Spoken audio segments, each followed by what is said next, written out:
kayo para sabay-sabay po. Ay, sige po. Tash! Congrats! Woo! Are you excited? I'm so excited. We're so ecstatic, Direk.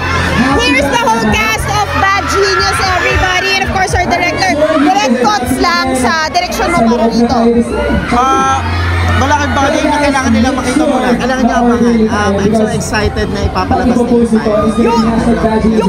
Yung paghalaw nito sa Filipino, kultura natin, kamusta yung journey? Hindi naging madali pero mahabang process. Pero the good thing is talagang sinigurado namin na ibang itong Bad Genius na to sa mga napanood na nila sa ibang franchise kumbaga sa ibang person. Sobrang laking fan base ang nasa likuran mo bilang isang creative. Anong pressure yon? Siyempre may pressure pero sobrang saya and na-excite ako na sobrang laki ng support ng fans ng tag-ito ng group para doon sa buong series. Dahil alam ko sobrang solid na ng fans. Tash, kinakabahan ka? Okay naman, syempre naman kasi first ko pong project pero sobrang grateful ako to see everyone come here today and I'm so excited for everyone to see Bad Genius. Guys, from Tawi-Tawi pa yung ibang fans nyo. Yeah, from Mindanao, I mean, it's insane! Sobrang happy kami kasi wala pa man pero we feel the love and support already. Hi Gab! Your thoughts, it's airing, everyone's gonna see it already. What do you wanna say to the fans?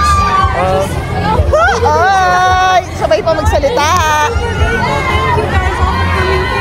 Thank you for coming. We're so excited, also very nervous at the same time. But everyone works so hard on this, so Super grateful that everyone came here. Nakakataba ng puso. Siyempre pinaghirapan po namin to and sana po ma-enjoy nila. Tash, ito na ang ito yung close-up mo para sabihin, actress ka na talaga. My God! Ano yung mga paghahanda na ginawa mo para talagang maibigay mo yung talent, pero man tips binigay mom and dad mo? to always just give my best and make sure that every day during taping, I always give my best. Yan talaga. At always keep a good heart naman. Grabe.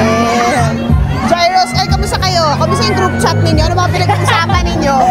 Basta we're just really happy and excited na makarating sa araw na to at makarating sa araw na mapapanood na nila lahat yung Bad Genius. Yeah. Okay, kay Tash ko tatanungin, what's the group chat of Bad Genius like? Makulit, lots of energy, a lot of fun, And different spelling of Bad Genius.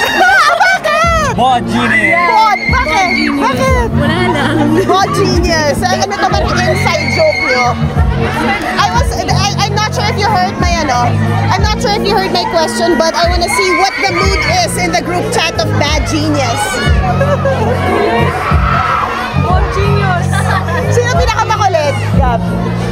Dash. Si Tash. Bakit? Bakit siya makulit? Ano? Yung ball of energy namin eh. Siya yung laging nag-joke, laging makulit sa set. Pag inaantok na kami, siya pa yung may energy. Wow! Anong joke mo, Tash? Joke ka naman sa Tingnan natin, abangan mo na lang ng Oh! Bad Genius. Pero baliktad eh. Biglang gumanas, bigla ako nagturo ng joke sa'yo. Bakit green joke ba? Akala ko green joke. Sabi ko, bakit ayaw mo i-share? No, but really, what do you want the fans to enjoy? Because of course, this tackles really serious issues in the educational system of the Philippines. Well, working with Jai, Haya, and Gab and seeing them act, they really gave their best talaga. And I'm so thankful that my first ever acting project was to be with them. And I hope that you guys enjoyed the journey that we all went through together. And I hope you guys enjoyed as much as we enjoyed taping. Thank you so